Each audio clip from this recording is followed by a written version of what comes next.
Roger Stone is with us now, a Republican strategist, opposition researcher, author of a book that had me screaming with laughter and fun. It's a fun book, serious in many ways, Stone's Rules. Roger, how are you? Excellent, Laura. Never better. It's great to hear your voice. I want to get your reaction to what I know. It doesn't even surprise you at this point. It doesn't surprise me of how low the resistance will go as Trump is like sailing through an economic period of just utter resurgence for America. But how low the New York Times, the media, all the lapdogs in the media went with this anonymous piece. Yeah, it's really a planned cycle. And I was just think about it. We had 3 days of Omarosa, then 5 days of John McCain, who, as we both know, was a perfect saint who never did anything wrong. Then it was Bob Woodward's book, but that kind of fell like a pancake.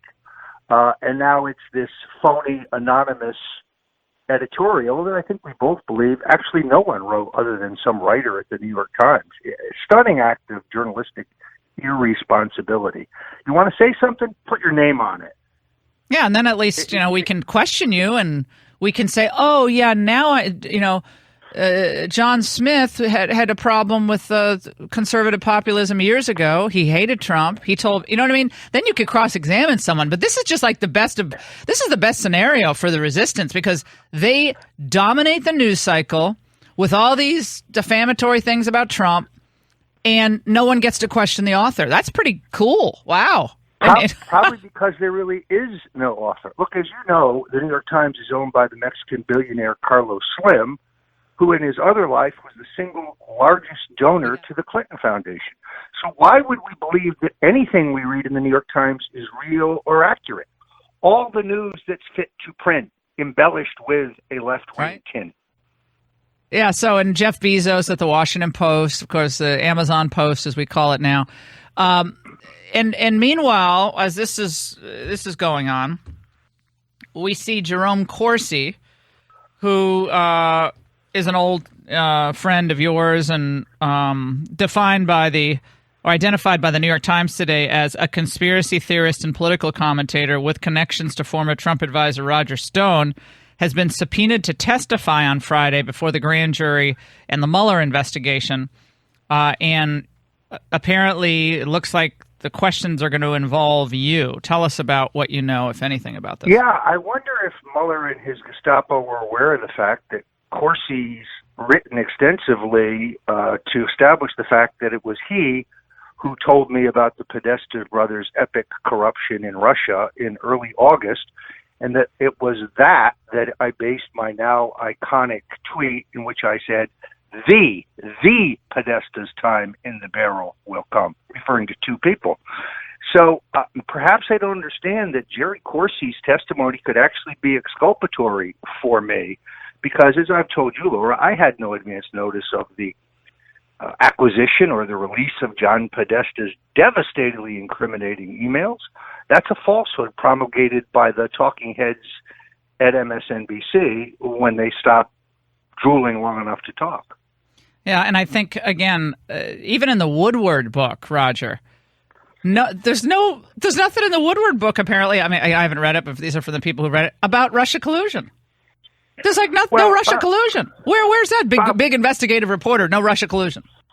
Bob Woodward has had a long history of lying about virtually everything he's reported. He continues to deny the indisputable fact that he was a military intelligence briefer for the Nixon White House and had an intimate relationship with General Al Haig, and that the two of them together removed a peace-loving president. He lies about interviewing former CIA Director Bill Casey in his hospital room after Casey had been struck down by a stroke, but Casey's wife and daughter both tell us that Casey had lost the capacity for speech in that stroke. So how could he give an interview with Woodward? My new book, Woodward and Bernstein, The Godfathers of Fake News, will be out September 10th. Oh, wow. Okay. That's exciting. Well, I think that in the end, what we see is a resistance. And I want to test this theory out with you, Roger, because you've been around and you're really, really smart. The amazing thing about this, just going back to this op-ed for a moment, which I'm howling about it because I think it's actually really funny because it's just so pathetic. What the author wants to do is take credit for Trump's accomplishments. So Trump's not responsible for any of the policy, any of the tax cut, the booming economy, deregulation, great judges. Nothing to do with Trump or his acumen in appointing good people. It's all to do with the band of brothers in there resisting Trump. Isn't that? So you're damned if you do, you're damned if you don't. If you do good stuff, it's somebody else's. They get the credit.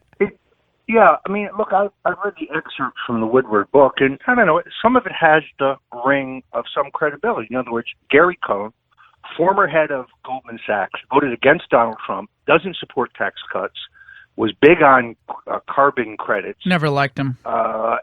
Bragged that he would have been economic advisor if Hillary had been elected. Why would you hire such a person, Dumb Jared move. Kushner? Why would you hire such a person, Jared Kushner? So, what do you expect from a pig but a grunt? Lay down with dogs, you're going to wake up with fleas. There are, unfortunately, people in this administration who didn't vote for Donald Trump, aren't loyal to him, and don't support his reform agenda for the country. And despite that, we're having the greatest peacetime economic expansion of the American economy in history. Joe Scarborough, God bless the president. He just sticks to his guns. No, I'm canceling the Iran deal. No, we're doing these tax cuts.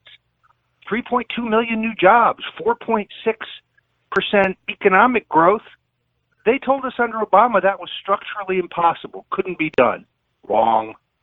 Yeah, and Roger, you know what I also love about this is that Trump has laid waste to all these like think tanks and the consultants and the pollsters and the pundits. Like he's just strafe them all. Like they're all left like Swiss cheese, and they're trying to like reassert their relevance. Like no, we were right.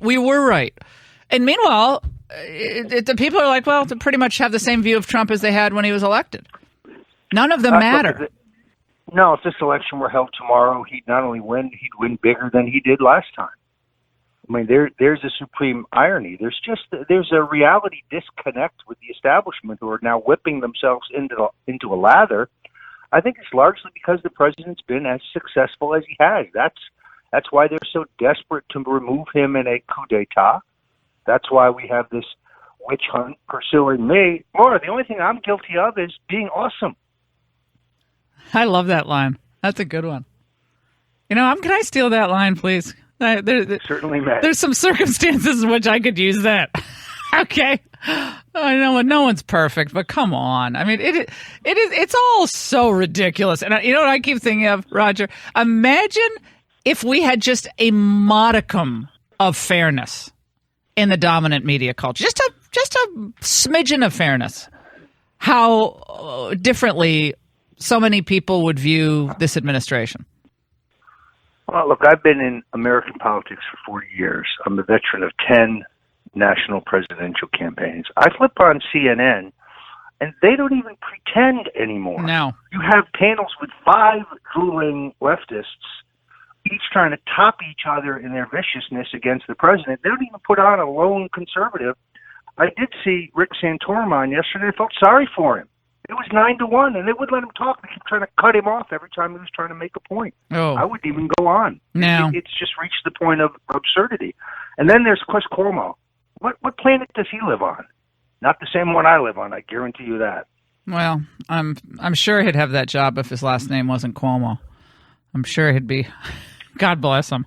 I mean, I don't know. Here's what I know. Well, he's a good dresser. He's a good dresser. Well, he's cute.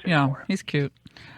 This is what Joe Scarborough said this morning about this column, the book, the Woodward book. Let's listen. Everything that was in the Woodward book, they've seen firsthand. Everything that was in this anonymous article, they've heard firsthand for a year and a half now, and they've chosen to just smile and go along with it. And by the way, many of them have said those things to us privately. We'll say them offset. We'll say them when you talk to their offices privately.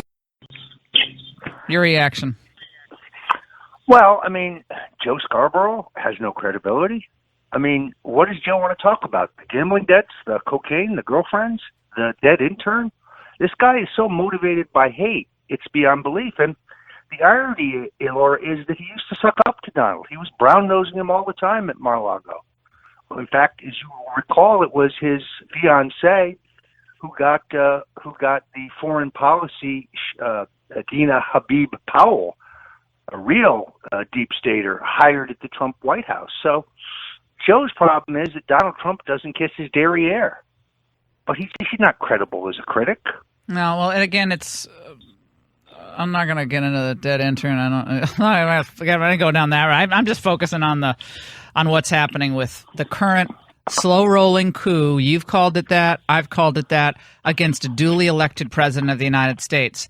I said this is a classic psychological projection move. You're projecting onto him what you are, which is an irresponsible government official, completely undemocratic because you want to undo an election, and wanting to sow disunity and chaos. All the things they accuse Trump of, they're doing. All of them are doing, and I think it's despicable. And it's despicable. It's been true from the beginning. They're the ones projecting Russian collusion. There was Russian collusion in the 2016 Great point. No doubt about it. But it was all by Hillary. Great point. God, I hate it when you raise a point that I haven't thought of. Roger Stone, come on TV soon. Great to talk to you. Thanks so much for joining us. Stone's Rules came out a few months ago. It's you just got to pick the book up. It's fantastic.